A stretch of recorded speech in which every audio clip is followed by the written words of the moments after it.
একজন বৃদ্ধ মানুষ, খুবই সাধারণ জীবন তার। না আছে ভালো ঘর, না আছে দামি কোনো সম্পদ। তবুও তার মুখে সব সময় হাসি, আর জিহ্বায় একটাই কথা, আলহামদুলিল্লাহ।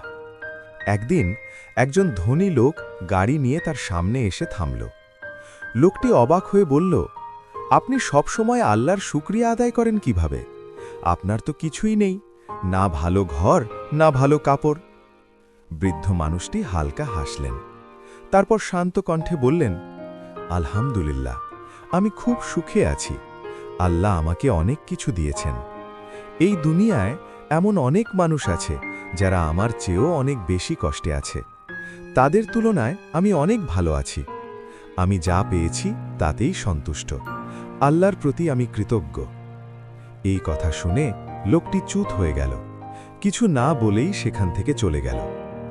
কিছুক্ষণ পর বৃদ্ধ মানুষটির শরীরে কষ্ট শুরু হলো।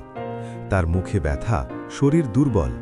তবুও তিনি মাথা নিচু করে বললেন, আলহামদুলিল্লাহ, যিনি আমাকে সৃষ্টি করেছেন তিনিই আমার সব কিছু ঠিক করবেন, ইনশাআল্লাহ।